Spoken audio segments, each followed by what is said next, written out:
So I've talked about battery banks before on this channel, specifically leading up to the Nintendo Switch release, right? We did a few that we looked at, and I was mostly familiar with Anker at the time. But leading up to possibly doing a review of battery banks, I wanted to take a look at a company I had not really seen before, really looked into. And that came to light during Amazon Prime Day when I saw, well, RavPower was big. They were up on the top of the charts for battery banks, and they were selling quite a few of these. And I looked into them and I said that'd be cool to check out. So we got in contact, and they were kind enough to provide 2 different battery banks for me to check out. So yes, they did provide battery banks free of charge for the review. However, the opinions expressed in this video are my own. And you may have seen in the title that is a giveaway. That is correct. I am giving away the PB43 that is USB Type-C enabled, along with the cables and everything that came with it. If you want to know how to enter that, stay to the end of the video, check it out, and you can enter for your chance to win the PB43 USB-C enabled RavPower battery bank. Now, as I said, they sent over 2 different battery banks, one being the PB41 and the other being the PB43. I'll simply refer to them as the 41 or the 43 from here on. The bank I was most interested in was the 43 for a number of reasons, but first I'll be going over the 41 as it's a much more straightforward setup. The 41 seems more like the battery bank you would buy if you were going on a trip with multiple people who would be using it to charge their phones or their tablets. The battery has a capacity of 26,800 milliamp hours, which using simple math is large enough to charge your iPhone 7 Plus 9 times. The ports included on the side are 3 2.4 amp USB Type-A ports that supports a total of 5.5 amps between all 3 ports. This means that if you are using all 3 ports at once, the 5.5 amp will be split between those 3, with each one having a max of 2.4 amps. The 41 charges using a micro USB, and that would plug into a power brick.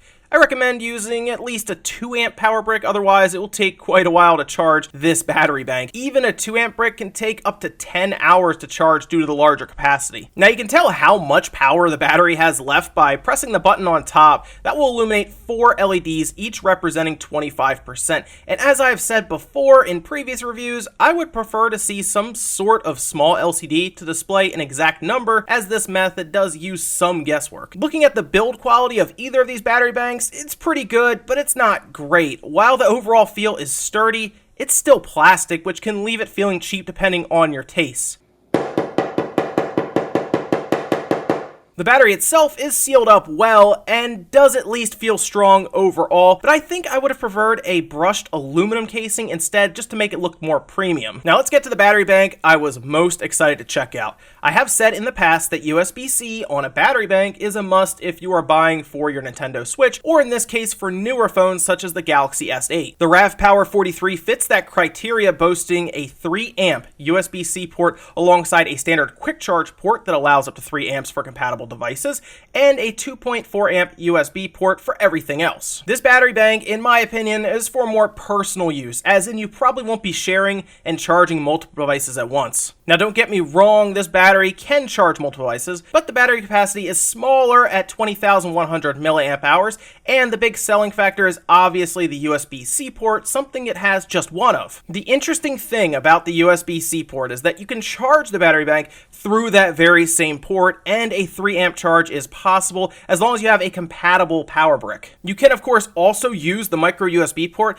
but why not use the USB-C port and cut down on charge time, since it provides a full amp of extra charge power. Now the big thing, some of you may be wondering, how does it fare when charging the Nintendo Switch? Well, I have good news. It does a great job keeping the Switch charged even when playing. I remember there were reports going around that the Switch would have trouble staying charged while playing when plugged into certain battery banks. This is mostly due to the fact that those banks were not able to provide an adequate charge to keep up with the power-hungry Tegra processor. These USB-C enabled battery banks that have a 3 amp roof seem to keep the Switch powered throughout, and will even completely charge the Switch depending on what you are playing. Now, I did notice that while I was playing something like Splatoon 2 online, for example, the charge indicator did not drop in percentage, but it also barely moved up. When switching over to something like Mighty Gunvolt, however, the Switch charged fully without issue during play. So if you are looking to charge your Switch while playing, say, on a long flight,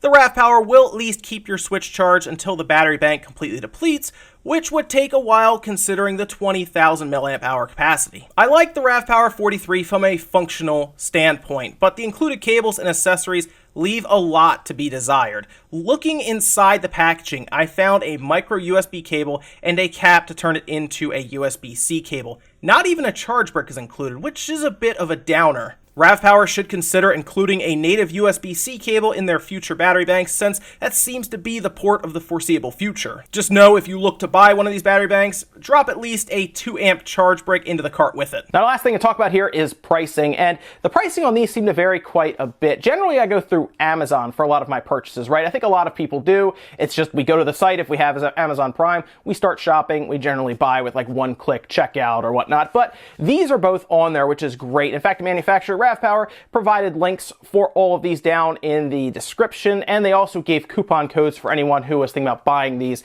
And overall, the pricing is pretty good. I've seen, for example, the PB43 go for anywhere from $50 to $40, depending on sales going on. And really, for a full-fledged USB Type-C enabled battery bank that works well with the Switch, that's actually a pretty good price overall. I do usually see the PB41 going for right around that same price too, at $40. Now, the PB41 seems good for people who are going on a trip with multiples and you need to make sure you can keep your cell phones charged throughout a couple of days. Works great for that. Even tablets work fine. I just prefer the USB Type-C since I generally would use this more for my Nintendo Switch. Now, for the giveaway, if you just check the description below, you will see a link that takes you to a giveaway. You can then enter there and really have your name in the hat for a chance to win the RavPower PB43 that is USB-C enabled. So make sure you check that down below. Thank you so much for watching. I hope you enjoyed the review of the RavPower battery banks. I'll see you guys in the next video.